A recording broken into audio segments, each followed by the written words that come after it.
Welcome back to my cooking channel. आज फेरि एउटा चाइनिज आइटम लिएर आएको छु, चिली चिकन, जो चाहिँ हामी रेस्टुरेन्टमा खान्छ हैन, मिठो गरेर खान्छ।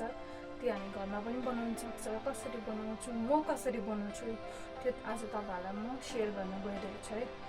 त्यसैले गर्दा ढिलै नगरी हामी रेसिपीको अगाडि रेसिपीतर्फ बढौँ है त। मैले यहाँ हाफ केजी चिकन लिएको छु, विथ बोन लिएको छु। तपाईहरुले बोनलेस चिकन लिँदा पनि हुन्छ। मैले चाहिँ चिकनलाई हड्डीसँग लिएको छु। यसलाई धोएर सफासँगले वास गरेर कट गरेर लिएको। बेसमा म ब्ल्याक पेपर पाउडर हाल्दैछु। यसमा टेस्ट अनुसार हाल्दैछु। मैले बेसी हालेको छुइनँ, 1 टिस्पुन जति हाल्दैछु। अनि सल्ट हाल्दैछु। त्यहाँदेखि मैले अहिले 1 चम्ची जति सोया सस हालेको छु। सोया सस मेरो डार्क सोया सस हो। अनि मैले यहाँ भिनेगर हालेँ 1/2 टिस्पुन जति।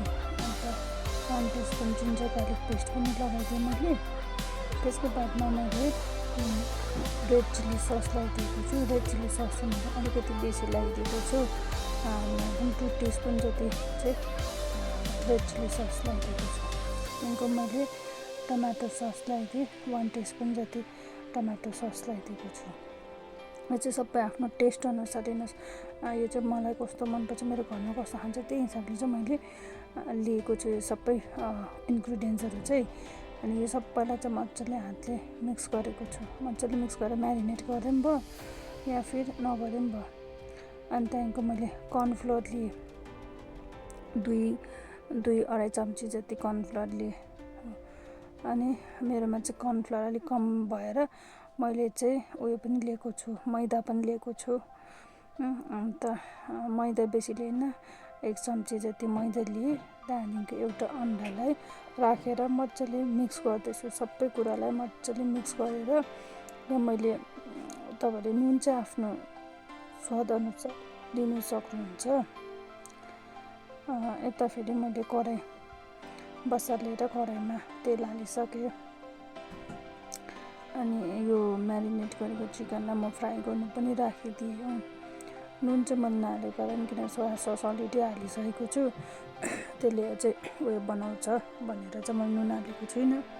तपाईहरुले आफ्नो टेस्ट अनुसार लिन सक्नुहुन्छ। मैले चाहिँ यहाँनिर एउटा प्याज लिएको छु, एउटा क्याप्सिकम लिएको छु। अन्त प्याजलाई मैले ट्रायङ्गल शेपमा कट गरेको छु। क्याप्सिकमलाई पनि मैले ट्रायङ्गल शेपमै कट गरेको छु। अनि यो सबैलाई कट गरेर चाहिँ राख्नुहोस्। अलि भेजिस युज गर्नु चाहिन्छ। यतापट्टि फेरि मेरो चिकन फ्राई भइसकेको छ। चिकनलाई डिप फ्राई गरिसकेपछि अर्कोपट्टि कराईमा म फेरि तेल हालेर मैले अलिकति अजिना हालेको छु, जसलाई चाहिँ हामी हुचिङ पनि भन्छौँ।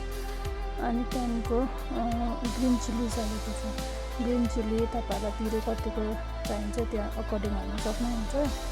अनि त्यहाँदेखि मैले जिन्जर गार्लिक पेस्ट पनि लगाइदिएको छु। पेस्ट चाहिँ कद्दुकस गरेर लगाइदिएको छु। क्रस गरेर जिन्जर गार्लिक पेस्टलाई प्योर पेस्ट पनि छैन, क्रस जिन्जर गार्लिक लगाइदिएको छु। त्यसको बादमा मैले ब्ल्याक पेपर पाउडर बेसी होइन, पिन्च या फिर तपाईँको 1 टिस्पुन, 1 टिस्पुन पनि होइन, हाफ टिस्पुन हाल्दा ठिकै हुन्छ। अघि पनि लगाइसकेको छ, त्यसले गर्दा। अन्त जति पनि भेजिस तपाईँले कट गरेर राख्नु भएको छ त्यो सबै भेजिसलाई हालेर एकछिन सटे गर्नुहोस्। हल्का यसको कलरलाई ट्रान्सलुसेन्ट कलर हुन दिनु पर्छ। त्यहाँदेखिको त्यसको बादमा तपाईँले ससेसहरू हाल्न स्टार्ट गर्नुहोस्। अब तपाईँ रेड चिली सस, मैले चाहिँ यहाँ रेड चिली सस अलिक धेरै हालेको छु किनभने मलाई अलिकति पिरो मनपर्छ र हो। 1-2 टिस्पुन जति हालेको छु मैले चाहिँ। यहाँ फेरि अर्को टमाटो सस हाल्नुपर्छ 1 टिस्पुन जति, 1 टिस्पुन जति। अन्त डार्क सोया सस पनि 1 टिस्पुन नै लिएँ। अन्त हाफ टिस्पुन चाहिँ मैले भिनेगर लगाइदिएँ। त्यो सबै लगाइसकेर चाहिँ यसलाई म एकछिन स्टर गर्छु। अन्त आज मैले यहाँ टमाटो सस पनि लगाइदिएको छु। अलिकति टमाटो सस फेरि राख्दैछु अलिकति कलरको लागि। अनि त्यस पछाडि चाहिँ अघि फ्राई गरेर राखेको चिकनलाई म फेरि हाल्दैछु। चिकनलाई चाहिँ मजाले डिप फ्राई गर्नुपर्छ।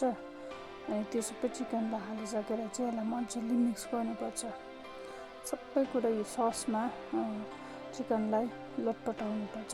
चिकनलाई ससमा लटपटाइसकेपछि चाहिँ तपाईँलाई यति खानु मन लाग्छ कि ग्रेभीसँग खानु मन लाग्छ हो, त्यो तपाईँको चोइस। म चाहिँ यसमा अलिकति कर्नफ्लावरको स्लरी बनाएर चाहिँ हाल्दैछु, मिक्स गोल बनाएर। हल्का मलाई बेसी पनि चाहिएन, अलिकति चाहिएको, त्यसले गर्दा मैले हल्का ग्रेभी राख्दैछु, बेसी पनि होइन, यतिको ग्रेभी राखेँ मैले चाहिँ।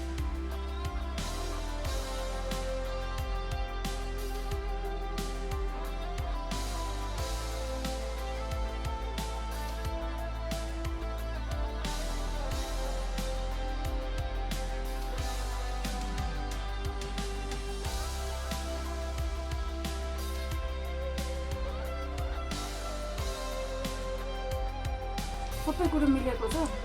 चिली चिकन पिरो गुलियो पिरो सब मिक्स भएर मिठो भएको छ। रेसिपी तपाईँहरूलाई के कस्तो लाग्यो, मन परेमा लाइक कमेन्ट सेयर सब्सक्राइब गर्न चाहिँ नभुल्नुहोस् भन्दै see you in next video. Bye by.